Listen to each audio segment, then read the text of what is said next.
হযরত ইব্রাহিম আলাইহিস সালাম আমাদের জাতির পিতা, তাকে আগুনে পর্যন্ত ফেলে দিয়েছিল, তিনি তার জ্ঞান থেকে কি পেছনে হটেছিলেন?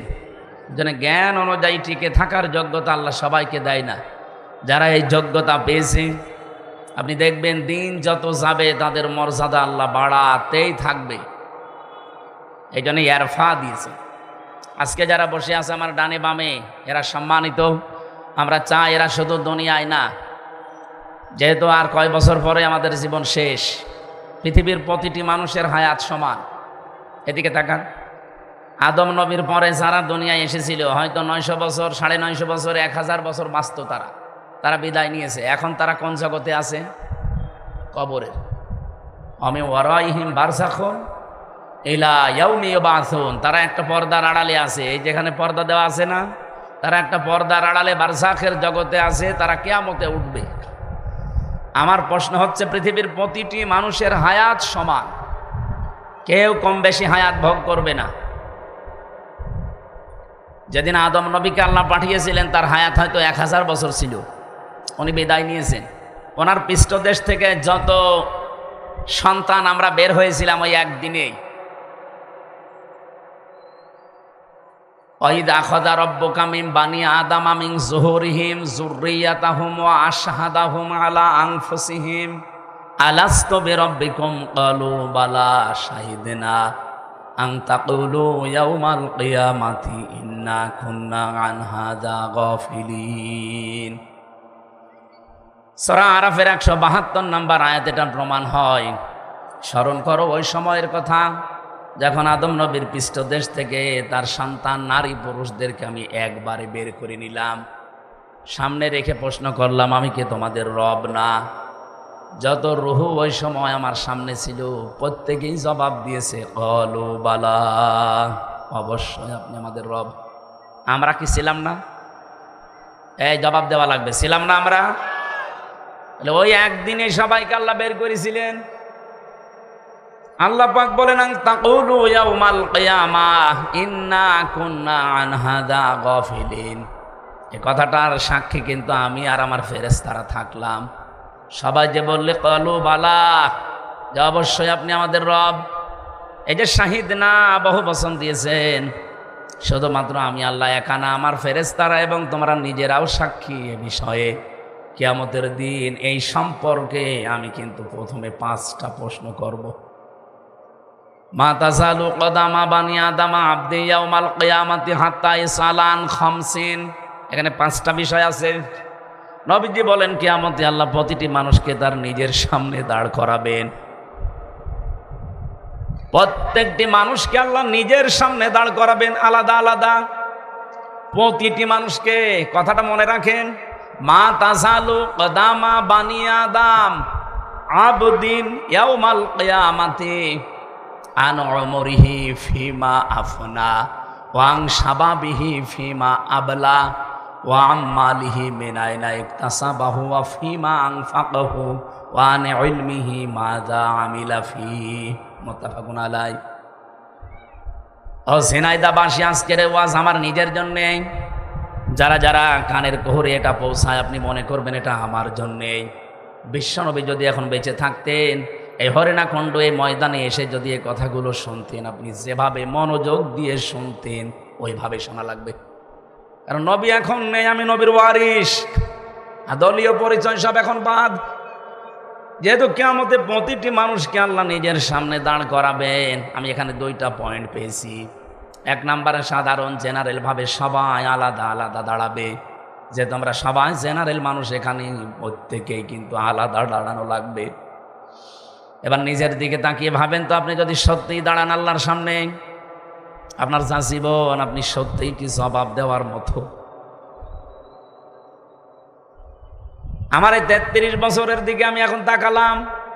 আমি একা একা থাকলে আমার মাঝে মাঝে মনে হয় যদি আল্লাহ এখনই দাঁড় করিয়ে পরে হামজা 2024 সালের এমনকি 2025 সালের মার্চ মাসের 31 তারিখ পর্যন্ত তোরে মাফ করে দিলাম, যা হিসাব দেওয়া লাগবে না। শুধু এপ্রিল মাসের এই 22 তারিখ 1 থেকে 22 দিনের হিসাব দিয়ে জান্নাতে চলে যা। আমার তো মনে হয় 22 দিনের হিসাব দেওয়া আমার দ্বারা সম্ভব না। আপনারা পারবেন না? আপনারা পারবেন? এ হুজুর পারবে, এ হুজুর পারবে, দাড়ি বড় বড় আছে। হিসাবে শব্দটা যে কত কঠিন, যাদের জীবনে টেন্ডেন্সি তৈরি হয়ে গেছে যে আমার হিসাব দেওয়া লাগবে, আল্লাহর কসম তার জীবন পরিচ্ছন্ন হয়ে যাবে। ওই যে মক্কার ওই মানুষগুলো কেন এত পরিবর্তন হয়েছে, ওদেরকে যখন কিয়ামতের এই হিসাবের নিকাশ যখন মিলিয়ে দিয়েছে নবীজি, বিশ্বনবী তাদেরকে আখেরাতে কিয়ামতে এই ময়দানে মাহশারের কথাগুলো বলতেন যে এই জীবন আর একটা জীবন সামনে আসতেছে। খামসিনা আলফা সানা মিম্মা তাউদ্দু, 1-2 করে যেভাবে গণনা করো, কিয়ামতের এক একটা দিন হবে এরকম 50,000 বছরের মতো লম্বা। এটা কঠিন এই জায়গাটায় মনে করেন আমরা নিজেরা দাঁড়িয়ে আছি। আমি যে 2টা পয়েন্ট বলেছিলাম, একটা বলছি প্রত্যেকে আলাদাভাবে দাঁড়ানো লাগবে। আমি তো বললাম আমার এই 22 দিনের হিসাব এখনো মেলানো সম্ভব হয়নি, তাহলে 33 বছর পুরাটা তো বাদই দিলাম। আমার চাইতে ভাই আরো বয়স্ক, উনি যদি এখনই চোখ বন্ধ হয়ে যায়, আল্লাহ ওনাকে সামনে দাঁড় করিয়ে বলবে, বেটা বল, এই যে তোর 50 বছরের একটা হায়াত কাটালি আমার দুনিয়াতে, কি করে কাটালি বল দেখি। আমার তো মনে হয় ওনার জীবনের পুরা হিসাব এখন মেলানো সম্ভব না। 7 দিন আগে যদি বলি, আজকে চলছে হয়তো বুধবার না মঙ্গলবার, গত মঙ্গলবারের সকালে কি দিয়ে খেয়েছে 10 মিনিট সময় দিলেও বলতে পারবে না। 50 বছর মিলাবে কি করে? আজকের তেলাওয়াত কিন্তু আয়াতের জন্য আমি ওইভাবেই পড়েছি, আমি নিয়ে যাব ঠিক ওই জায়গায়। প্রথম পয়েন্টটা বলছিলাম এইভাবে যে প্রতিটি মানুষ যেহেতু আল্লাহর সামনে দাঁড়াবে, প্রত্যেকেই তার নিজ নিজ যোগ্যতা অনুযায়ী দাঁড়ানো লাগবে। দ্বিতীয় নম্বরে কি, দ্বিতীয় পয়েন্টে আমি এই হাদিসের ব্যাখ্যা পড়তে গিয়ে টিকাই পেয়েছি। কিয়ামতে এই যে 2টা বললাম সিস্টেম, একটা সবাইকে আলাদা আলাদা, আর দ্বিতীয় সিস্টেমে আলেমদের আলাদা। আলেমদের বিচার আল্লাহ সবার সামনে করবে না, যদিও আলেম হয়ে থাকে। আলেম তো তাহেরি ভাইয়ের নামের আগেও আলেম লেখা আছে, ওকে আলেম না জালেম? সাধারণ মানুষে বলছে কৌতুক ম্যান, একটু যারা কোরআন হাদিস বোঝে তো এমনি বুঝে ফেলবে যে ও আলেম নামে একটা জালেম। কারণ তার জ্ঞান অনুযায়ী সে যদি আমল না করে, কাজ না করে, ও আল্লাহর দরবারে উনি তো কৌতুক ম্যান বলেছে। আর আল্লাহ বলেন অমান আযলামু মান কাতামা শাহাদাতান ইনদাহু মিনাল্লাহ, আমি আল্লাহর দৃষ্টিতে ওই লোকটা বড় জালেম যার কাছে কোরআনের জ্ঞান থাকার পরেও দুনিয়ার কোনো স্বার্থ পেয়ে গোপন করে রাখে। আর এরকম আলেম দেশে নেই বলেন? এ বাংলাদেশের সব আলেম যদি আমরা এক সুরে কথা বলতাম, 15.5 বছর না 54 বছরেও বাংলাদেশে কেউ কোরআনের অনুষ্ঠানে বাধা দেওয়ার সাহস পেত না। আমরা তো এক সুরে বলতে পারি না। আরে কোরআনের কথা তো আমিও বলছি, ফারুকিও বলছে, সবাই তো এক সুরে যদি বলতাম, আমারে বাধা দেয় আর ওনারে দাওয়াত দেয়, তার মানে ভেজাল আছে। কথা বলছে না কেন? এই জন্য আলেম যদি সত্যি আলেম হতে পারে, ওর ভুল ত্রুটি তো মানুষ হিসাবে হবে। কিয়ামতের দিন ওই লোকটাকে আল্লাহ নিজে ডাক দিয়ে পর্দা দিয়ে ঘিরে ফেলবে, ডাক দিয়ে বলবে, ফারুকি এই কাজগুলো করেছিলি। যেহেতু উনি জানে যে আমার সব আল্লাহর কাছে আছে। ইয়ালামু খায়িনাতাল আয়ুনি ওয়া মা তুখফিস সুদূর, এই যে চোখ যে টিপ মারা হয়, এই চোখের পলকের ভেতরে আমার উদ্দেশ্য কি, দুনিয়ায় হয়তো কেউ জানে না যে আমি কোন নিয়তে চোখের পলক মারলাম। এটা জানে কে? আমার চোখের পলকও যদি উনি বুঝে ফেলে, চশমার ফাঁকা দিয়ে আমি কি নজরে তাকাই, কেউ জানে না। এমনকি অন্তরের ভেতরের খবর তো কারো জানার কথা না। আল্লাহ সদর দিয়েছেন, মনের ভেতরে যদি কোনো কল্পনাও আসে, পৃথিবীর কেউ জানলে কেউ জানার কথা না, ওটা আমি আল্লাহ আরো সে বলি জেনে ফেলি। এই জন্য সব যে তোমার নখদর্পণে বলতে বাধ্য হবে, আল্লাহ আমার এগুলো হয়ে গেছে, দয়া করে তোমার এই গাফফার নামের খাতিরে মাফ করে দাও। এই জন্য কিয়ামতে আল্লাহ প্রথমে নেবে, কিন্তু গাফফার নাম নেবেন না, উনি প্রথম নেবেন জাব্বার আর কাহার। এই ভয়ঙ্কর 2টা নাম নিলে নবী পর্যন্ত তাকাতে সাহস পাবে না, সাধারণ মানুষ তো দূরের কথা। বিশ্ব নবীর মতো মানুষও 50 বছর সেজদায় পড়ে থাকবে, মাথা তুলতে সাহস পাবে না। এই জাব্বার আর কাহার নাম নিয়ে বিচার আরম্ভ হবে। আলাদাভাবে ওনারা যখন ডাক দিয়ে পর্দা দিয়ে ঘিরে বলবে এগুলো করেছিলি বল, স্বীকার যখন করবে যে আল্লাহ আমার উপায় নিয়ে আমি করেছিলাম নফসের ধোকায় শয়তানের জালে পড়ে, তুমি তো গাফফার, এই নামে আমারে মাফ করে দাও। আমি হাদিসটার টিকা পড়তে গিয়ে কেঁদে ফেলেছি। ডাক দিয়ে বলবে রব্বুল আলামিন, হে আমার বান্দা, কাউকে বলবি না, যাদের গোপনে মাফ করে দিলাম।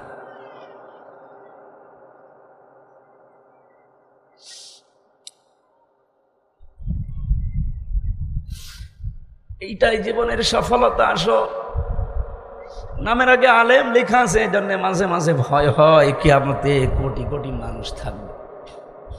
এই 50 জন মানুষের সামনে বললাম না 22 দিনের হিসাব যদি তুলে ধরে তাই আমার মাথা কাটা যাবে। 50 বছরের একটা হিসাব আমার আল্লাহ নিজে গোপনে বলবে কাউকে বলবি না, যা মাফ করে। ফামান যুহযিহা আনিন নারি ওয়া উদখিলাল জান্নাতা ফাকাদ ফাজ। এটা মাজিক। সূরা আলে ইমরানের 185 নম্বর আয়াতের মাঝের অংশে আছে, আল্লাহ পাক বলেন ওই লোকটার জীবন সফল হয়ে গেছে, হবে না, হয়ে গেছে, যাকে আল্লাহ জাহান্নামের আগুন থেকে মুক্ত করে বলবে যা তোরে জান্নাত দিয়ে দিলাম, এই লোকটার জীবন আসল সফল। সুবহানাল্লাহ বলতে পারবে? এটা তো 1 নাম্বার কথা। 2 নাম্বার আয়াতের তাফসীর হচ্ছে, যেই মানুষটাকে দুনিয়ার এই জীবনে আল্লাহ আস্তে আস্তে জাহান্নামের কাজগুলো ছেড়ে দেওয়ার সুযোগ দেবে আর জান্নাতের কাজগুলো আস্তে আস্তে করার তৌফিক দেবে, আল্লাহ বলেন ওই লোকটার জীবন সফল। আপনি এবার নিজের দিকে তাকিয়ে বলেন তো, জাহান্নামের কাজগুলো কি আস্তে আস্তে ছেড়ে দিতে পারছেন? জান্নাতের কাজের দিকে আস্তে আস্তে এগিয়ে যেতে পারছেন? যদি যেতে পারেন, আপনি বিশ্বাস করবেন আল্লাহ আপনার উপরে দয়া করেছে। আয়াতের আমি 2টা তাফসীর পেয়েছি। আয়াতের আসল সফলতা যেহেতু কিয়ামতে, দুনিয়াও সফল হবে তখন যখন দেখবেন আস্তে আস্তে দুনিয়ায় জাহান্নামের যাওয়ার কাজগুলো সব বন্ধ করে দিতে পারছি, জান্নাতে যাওয়ার কাজগুলো আমি আস্তে আস্তে এগিয়ে যেতে পারছি। আমি কথা তুলেছিলাম পৃথিবীর মানুষের সম্মান আল্লাহ কোথায় রেখেছে অনেকে জানি না, এদিকে ওদিকে দৌড়ায়। আল্লাহ বলেন ঈমান আনার পরে যদি ও যোগ্যতা অনুযায়ী আমল করতে পারে, জ্ঞান অনুযায়ী, দিন যত যাবে দুনিয়া আখিরাতে তার সম্মান আল্লাহ বাড়াতেই থাকবে। আল্লাহ এইরকম যোগ্যতা আমাদেরকেও যেন দান করেন। এই জন্য যারা স্টেজে বসে আছে হাজী আরজান আলী ভাই সহ প্রত্যেকের সম্মান কামনা করছি তার ঈমান এবং এই জ্ঞান অনুযায়ী যারা আমল করে তাদের। সামনে বসে আছেন যারা সম্মানিত ভাইরা, পর্দার আড়ালে আমার মা আর বোনেরা, প্রশাসনের ভাইরা এসেছেন আইন শৃঙ্খলা ঠিক রাখার জন্যে, সবাইকে নিয়ে আল্লাহর দরবারে শুকরিয়া জানাচ্ছি। আজকের এই অনুষ্ঠানটা এটা ইবাদত। কোরআন বোঝার জন্য যদি কেউ সময় ব্যয় করে, সম্পদ ব্যয় করে, কিয়ামতে আল্লাহ যখন হিসাব ধরবেন তখন এই সময় এই সম্পদটা হিসাবের বাইরে রাখবেন। আজকে যদি 1-1.5 ঘন্টা 2 ঘন্টা সময় কোরআনের একটা আয়াত বোঝার পেছনে আমরা ব্যয় করতে পারি, কিয়ামতের দিন আল্লাহ যখন হিসাব শুরু করবেন এই 1-1.5 ঘন্টা মাইনাস থাকবে, এগুলো হিসাবের বাইরে। এই জন্যে আমার মনে হয় জীবনে সব সময় কোরআন কেন্দ্রিক চালানো দরকার, যে কিয়ামতে যেন জবাবই দেওয়া না লাগে। কি কথা বলেন এখন? এর বাইরে গেলে আপনার জীবন ধ্বংস হয়ে যাবে। আহলুল কোরআনি হুম আহলুল্লাহি ওয়া খাসাতুহু। কোরআনওয়ালা যারা, এই মানুষগুলো আল্লাহর পরিবারভুক্ত এবং খাস ব্যক্তি আল্লাহর কাছে। এই জন্য কোরআনের বাইরে যাওয়া যাবে জীবনকে নিয়ে। আজকের আলোচনাটা কোরআনের সাথে সম্পৃক্ত, এই জন্য এই ময়দানের দামও এখন বেড়ে গেছে। স্কুল ময়দান নেই, এখন এটা জান্নাতের বাগান। সুবহানাল্লাহ বলেন। আর জান্নাতের বাগানে সহসায় আল্লাহ জাহান্নামী কোনো মানুষকে প্রবেশ করতে দেবে না। আমার আলোচনার 3 নাম্বার পয়েন্ট ওইটা আসবে, যদি আসে আমরা বলবো জান্নাতে কোনো মানুষকে আল্লাহ যদি দেয়, জীবনেও তাকে কোনোদিন আর বের করে দেবে না। কি কথা বোঝেন আমার? যেহেতু আল্লাহর নবীর ভাষা এটা জান্নাতের বাগান, যদিও বাগানে এরকম কয়েকটা ফুল থাকবে নাকি, আবার কল্পনার বাইরে যেটা ওই রকম জান্নাত আল্লাহ বানাবে। কল্পনার জগৎ মানুষের ছোট না বড়? কত বড় কল্পনার জগৎ আপনি টের পান? আমি এখন কল্পনা করলাম যে 10 তলা বিল্ডিংয়ের মালিক হয়ে গেছি, এ কি কল্পনায় হলে হবে? 10 তলা বানাতে কমপক্ষে 2 বছর সময় লাগবে। সেই পাইলিং থেকে শুরু করে একেবারে স্টেজ পর্যন্ত পোড়াটা শেষ করতে 1-1.5 বছর 2 বছর লাগবে না? আরো কত কাঠখড়ি আছে, কত শ্রমিক লাগবে, টাকা পয়সা লাগবে, শ্রম তো লাগবে। অথচ আমি কল্পনা করেছিলাম, ভেবেছিলাম কয় মিনিটে? 1 সেকেন্ড। আমার এই যে 1 সেকেন্ডের যে কল্পনা, এরকম কল্পনার জগৎ যত বড় হতে পারে, আল্লাহ বলেন জান্নাত তোর অত বড়। ওই জান্নাতের ভেতরে আল্লাহ কাউকে যদি একবার প্রবেশ করায়, কোরআন জানিয়েছে খালিদিনা ফিহা লা ইয়াবগুনা আনহা হিওয়ালা, ওকে আল্লাহ আর কোনোদিন বের করে দেবে না, আর ওই লোকটা বের হতে চাইবেও না। সুতরাং আমরা যেহেতু জান্নাতে আছি, এখন আল্লাহ যদি বের করে না দেয়, ইচ্ছা করে চলে যাবে? ওই যে একজন চলে যাচ্ছে, যাক, ওর মনে হয় ভালো লাগছে না। সম্মানিত ভাইরা, সবার জন্য সম্মান কামনা করে আমার আজকের আলোচনা আমরা আরম্ভ করছি। যেহেতু শুনতে এসেছি আল্লাহর কালাম, দল মত জাতি বর্ণ ধর্ম নির্বিশেষে জিনায় যাতে আমরা জানি অন্য ধর্মের লোকও বসবাস করে, সবাইকে ওয়েলকাম জানাচ্ছি। আসেন, এ কোরআন অন্যান্য ধর্মের গ্রন্থের মতো শুধু তাদের পণ্ডিত এবং ধর্মগুরু যারা পুরোহিত তারাই পড়বে ঠাকুর না, এ কোরআন সবার জন্যে। হাদা বায়ানুল লিন্নাস, মানুষ পদবাচ্চে যারা বিবেচিত সবার জন্য আল্লাহ কোরআন দিয়েছেন। কি আছে এর ভেতরে? প্রথম শব্দটাই আল্লাহ নিজে বর্ণনা দিলেন, হাদা, এইটা, বায়ানুন, বক্তব্য, বর্ণনা, লিন্নাস, মানুষদের জন্যে। কাদের জন্যে? কোরআনের প্রতিটা শব্দ যেহেতু গবেষণামূলক, ওয়াও হতে পারে, লাম হতে পারে, ফা হতে পারে, যে কোনো শব্দ যদি চিন্তা ভাবনা করেন আর আপনার যদি ওই যোগ্যতা থাকে, একটা শব্দই আপনার জীবন পাল্টিয়ে দেবে। আল্লাহ লিন্নাস দিলেন কেন? লিন্নাস না দিলেও বাংলা অর্থ আমরা করে ফেলতে পারতাম। তাফসিরের ভেতরে দেখেছি লাম শব্দটা 13টা অর্থে আসে। এখানে যে লাম এসেছে এটা শুধু জীবিত মানুষদের জন্য আল্লাহ ব্যবহার করেছেন। আল্লাহ পাক বলেন হাযা বায়ানুল লিন্নাস, এই যে কোরআনের বর্ণনা বক্তব্য, এটা কাদের জন্য? মানুষের। বলেন বলেন, কোন মানুষ? জীবিত মানুষ। এই আমরা ক্লাস চলছে, এটা ক্লাসের মতো জবাব দেবে। কোরআনের যত বক্তব্য আছে, বিবৃতি আছে, সব কি মরা মানুষের জন্য না জীবিত? জীবিত মানুষদের জন্য। এটা আমাদের আফসোস লাগে। এই দেশে এমন সময় গেছে জীবিত মানুষদেরকে কোরআন শোনানো বড় কঠিন হয়ে পড়েছিল। সেখানেই জীবিত মানুষদের জন্য আয়োজন হবে, সেখানেই বাধা। অথচ যারা বাধা দিত তাদের বাবা মরে যাক, আমাদের ডেকে বলবো হুজুর কোরআন পড়ি দে। কোরআন পড়ে তখন করবো কি? তোর বাবা তো মরে গেছে, জীবিত থাকলে পড়লে কাজ হইতো। এই কথা বলেন না কেন? এই জন্য জীবিত মানুষদেরকে যেন আর কোরআন শোনা থেকে কেউ অন্তত প্রতিবন্ধকতা সৃষ্টি করতে এই দেশে না পারে, সেই ব্যবস্থা করা লাগবে। এটা তো শুধুমাত্র দলীয় গ্রন্থ না, মানুষ পদবাচ্চে আপনি বিবেচিত, আপনি মানুষ, আপনার জন্যে যতদিন আপনার চোখ বন্ধ না হয় ততদিন ওয়াবুদ রাব্বাকা হাত্তা ইয়াতিয়াকাল ইয়াকিন, ওই পর্যন্ত ইবাদত বন্দেগী করতেই থাকবা যতদিন ইয়াকিন না হয়। ইয়াকিন মানে মরণ। যতদিন মরণ আপনার কাছে না আসে ততদিন আপনার কি বসে থাকার সময় আছে? ততদিন আপনাকে কোরআনের বক্তব্য শোনা লাগবে, মানা লাগবে। কি আছে এই দুইটার ভেতরে?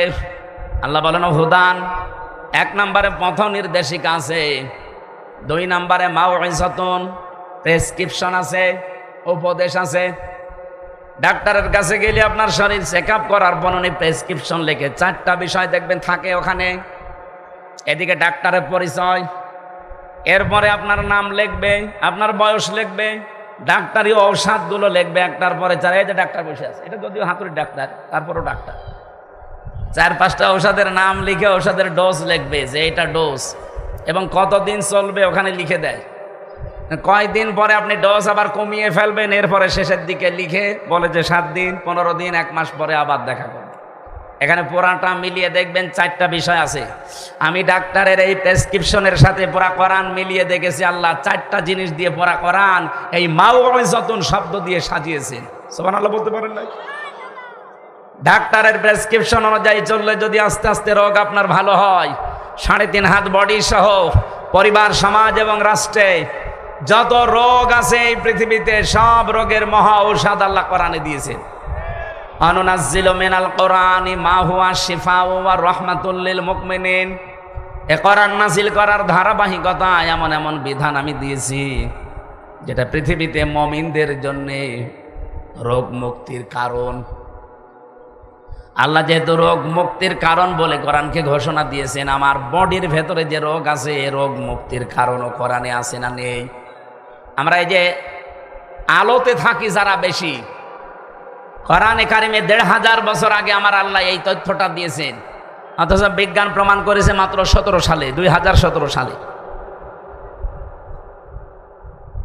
বিজ্ঞান এখন জানাচ্ছে আমাদের শরীরে ৫.৫ কেজির উপরে রক্ত আছে, ২২৬ কিলোমিটার বেগে মাথা থেকে পা পর্যন্ত চলছে, দ্রুত গতিতে চলছে। এখানে প্রায় ২ কোটির উপরে কোষ পাবেন এই ৩.৫ হাত বডির ভেতরে। এগুলো রক্তকে রিফাইন করছে। যদি এই কোষগুলো অকেজ হয়ে যায়, দুর্বল হয়ে যায়, তাহলে আপনার রক্তের ভেতরে কমপক্ষে ৫ প্রকার ক্যান্সার হবে।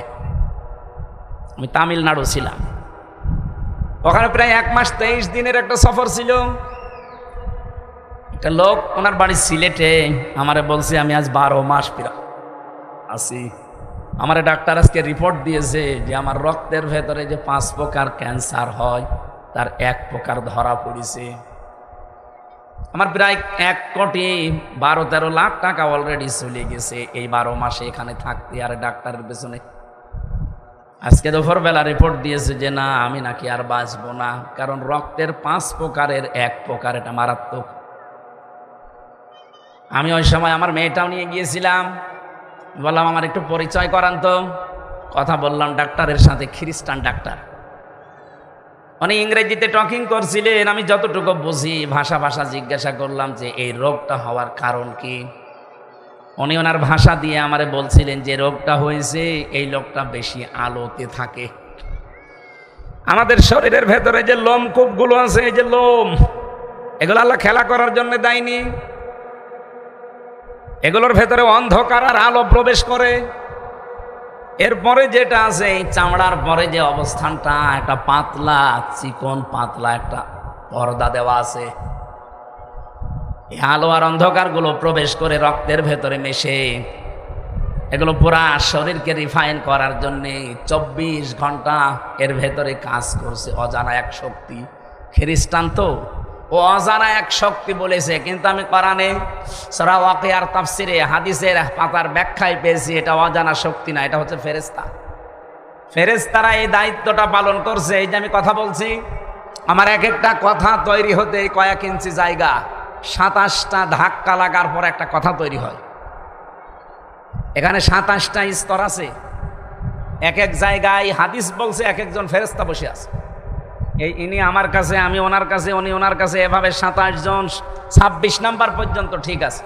২৭ নাম্বার জায়গায় যে যার যে কণ্ঠ আল্লাহ দুনিয়ায় বানিয়ে দিয়েছেন, ওই কণ্ঠে ওই রকম আওয়াজ দিয়ে কথাটা দুনিয়ায় ডেলিভারি হয়। এগুলো সব দায়িত্ব যদি অবহেলা করে, জীবনও আপনি কথা বলতে পারবেন না, শুধু গা গো শব্দ হবে, কথা বলতে পারবেন না।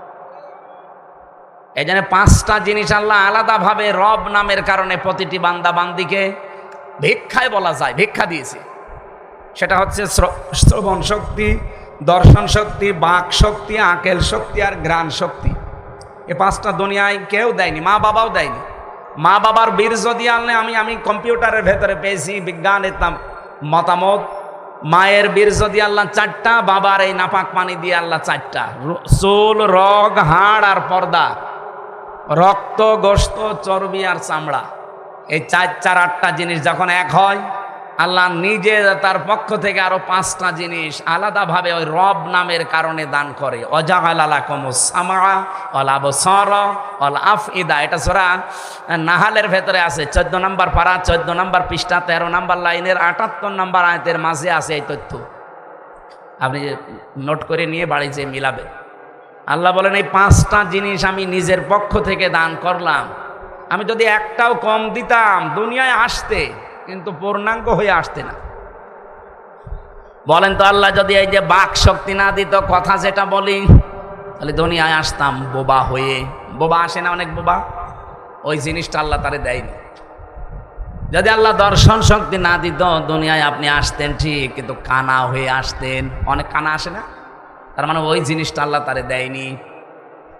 মাঝে মাঝে এই জন্য এই 5টা জিনিস নিয়ে একটু ভাবি, আল্লাহ যদি একটাও কম দিতে মানুষ আমারে হামজা বলে ডাকতো না। যদি দর্শন শক্তি না পেতাম মানুষ বলতো কানা, কি বলতো? কানা হামজা।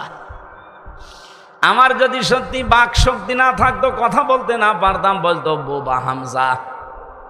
যদি কান না থাকতো সত্যি মানুষ আমারে ডাকতো কালা হামজা বলে। শুনতে খুব ভালো লাগতো না বলেন?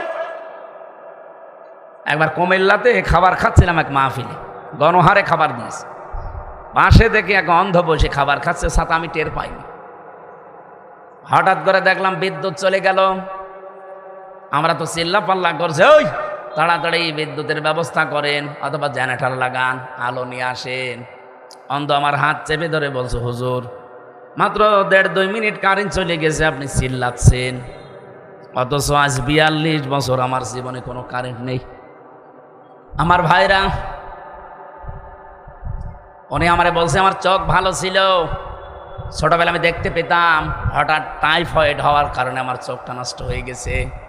আজ 42 বছর হয়ে গেল আমি দেখতে পাই না। ওই দিন এই অন্ধ আমার একটা তথ্য জানিয়েছিল যে যারা চোখওয়ালা মানুষ তারা তো এমনি দেখে, আর ঘুমিয়ে থাকলে তারা স্বপ্নেও দেখে।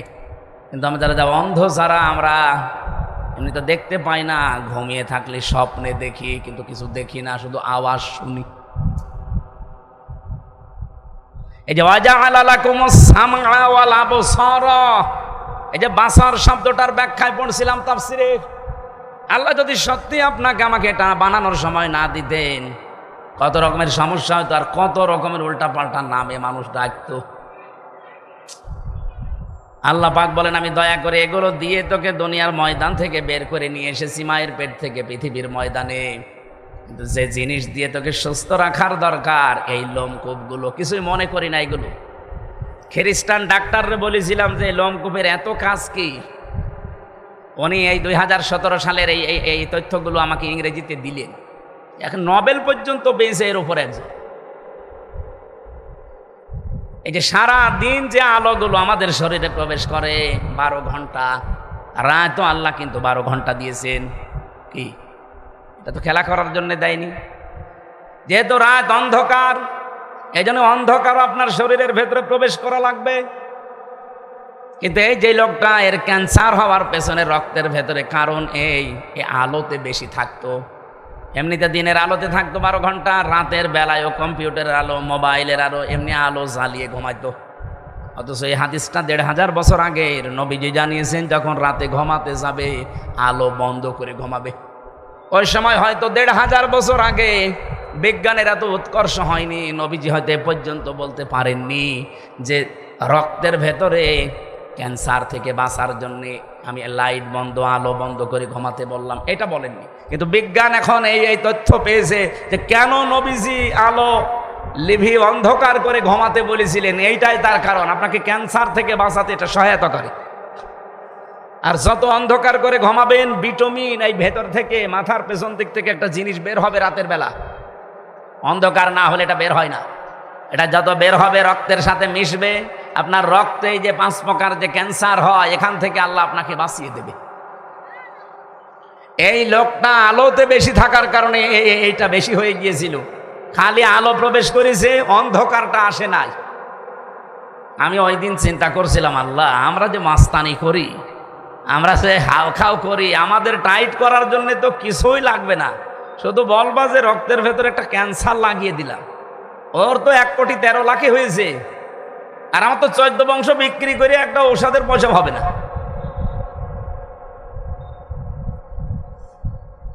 এই জন্য মাওয়াইযাতুন, এই যে উপদেশটা, প্রেসক্রিপশন, উনি যেমন প্রেসক্রিপশন অনুযায়ী আস্তে আস্তে যদি আবার ডাক্তারের ট্রিটমেন্ট নিতে পারে যেভাবে দেওয়া দরকার, আবার আগের অবস্থায় ফিরে যাবে, সুস্থ হবে। আল্লাহ রাব্বুল আলামিন শুধু 3.5 হাত বডি না, পরিবার, সমাজ, রাষ্ট্রে যত রোগ আছে, এই রোগগুলোকে যদি আমরা সত্যি বিদায় করতে চাই, এই প্রেসক্রিপশনের ভেতরে 500 ঔষধ আছে। কয়টা? যেটা আমরা শরীয়তের আইন বলে জানি। এই 500 ঔষধ যদি বাস্তবে আমি সব জায়গায় সেট করতে পারতাম, তাহলে আমরাও আমার ব্যক্তিগত জীবন থেকে একেবারে আন্তর্জাতিক জীবন পর্যন্ত সব জায়গায় যে রোগগুলো এখন আমাদেরকে দুর্বল করে রাখছে, এই রোগ থেকে আমরা বাঁচতে পারতাম। আমরা একটা রোগের কথা দিয়ে আরম্ভ করেছি আজকে, যেহেতু একটা হাদিস পড়েছিলাম হযরতে আবু যর রাদিয়াল্লাহু তাআলা আনহু থেকে বর্ণিত, মুসলিম শরীফের হাদিস। নিজের সাথে মিলাবেন হাদিসটা। মানিদ্দাগা মা লাইসা লাহু ফালাইসা মিন্না ওয়ালিয়াতাবাওয়া মাকআদাহু মিনান নার। নবীজি বলেন, এই পৃথিবীতে যে জিনিসের মালিক তুমি না, ওটা যদি জোর করে নিজের দায়িত্বে দখলে নিয়ে নাও, যেই দিন থেকে ওইটা নিজের দখলে নিয়ে নেবে, ওই দিন থেকে তুমি আমার উম্মত থেকে বের হয়ে যাবে। বুঝেছেন কিছু? কিছু বলছেন? যেই জিনিস আপনার না, ওইটা যদি আপনি নিজের দখলে নিয়ে নেন যেভাবেই হোক, ওই দিন থেকে আপনি আর উম্মত নেই। ইহুদি কি দাবি করে যে আমি মুহাম্মদের উম্মত? আমি মনে হয় ঘুমিয়ে পড়ি, সব রাত বেশি হয়ে গেছে। এই জবাব দিলেন না কেন? কোন ইহুদি বলে যে আমি মুহাম্মদের উম্মত, কোন খ্রিস্টান বলে আমি মুহাম্মদের উম্মত, কোন হিন্দু বলে, যেই লোকটার যে জিনিস না, ও যদি ওইটা দাবি করে নিজের দখলে নিয়ে নেয়, ফালাইসা মিন্না, সঙ্গে সঙ্গে আপনি নবীর উম্মত থেকে বের হয়ে গেছেন। আপনিও হয় খ্রিস্টান, না ইহুদি, না হিন্দু।